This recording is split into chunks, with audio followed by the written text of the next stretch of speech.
When the Great Depression hit in 1929, capitalism itself seemed to be collapsing. Banks failed by the thousands, factories shut down, unemployment soared to levels once thought unimaginable. In the United States alone, a quarter of the workforce was jobless. Across Europe, entire nations teetered on the edge of political extremism, communism on one side, fascism on the other. It wasn't just an economic crisis, it was a crisis of faith. People began to wonder if free markets had failed for good. Newspapers asked, "Is capitalism dead?" And in the midst of this chaos stood a quiet, sharp-minded British economist, John Maynard Keynes, a man who would change the way the modern world thinks about money, government, and the economy itself.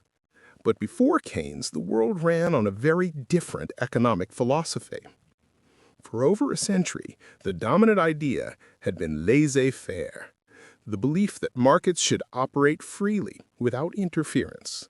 The thinking went like this: if people pursue their own interests, competition and prices will balance everything out naturally. Governments, economists said, should simply stay out of the way. That worked, at least until it didn't.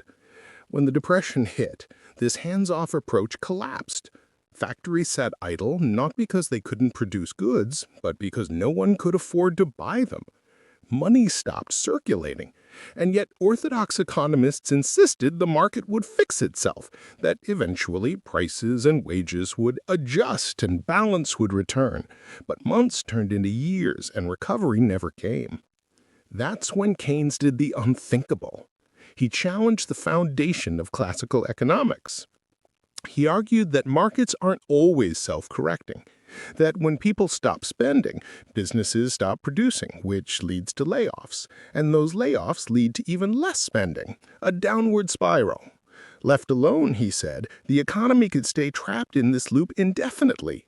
So Keynes proposed something radical: government intervention, not as control, but as a stabilizer.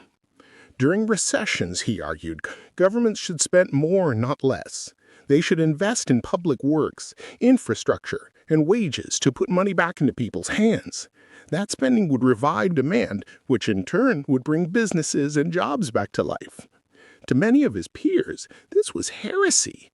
How could spending money you didn't have possibly save the economy? But Keynes understood something deeper: that in times of crisis, psychology drives economics. Confidence, not just cash, fuels recovery.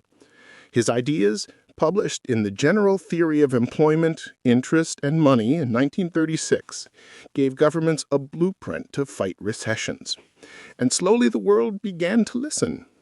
When World War II broke out, it provided an unintended test of Keynes' theories. Governments spent massively on the war effort, employing millions, building factories, expanding industries, and almost miraculously, unemployment vanished.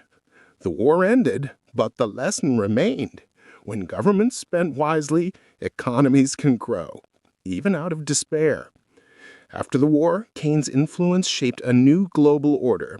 His ideas became the foundation of the Bretton Woods system, a framework that created the International Monetary Fund and the World Bank, and established the U.S. dollar as the world's reserve currency. Keynes envisioned an interconnected system that would prevent the kind of financial chaos that led to 2 world wars. For the first few decades after his death, Keynesian economics worked. The post-war world saw unprecedented growth. Governments built roads, schools, and housing. Middle classes expanded. Wages rose alongside productivity. For once, capitalism seemed to have found its balance: prosperity with stability. But no theory lasts forever. By the 1970s, new problems emerged: stagflation, a mix of stagnant growth and rising prices.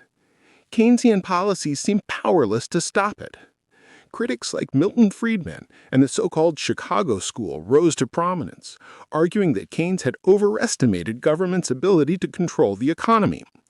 Yet even today, every time a crisis hits, from the 2008 financial collapse to the 2020 COVID-19 pandemic, the world returns to Keynes.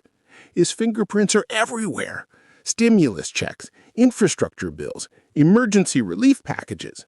Governments still use his playbook because when capitalism begins to falter, his logic still holds true.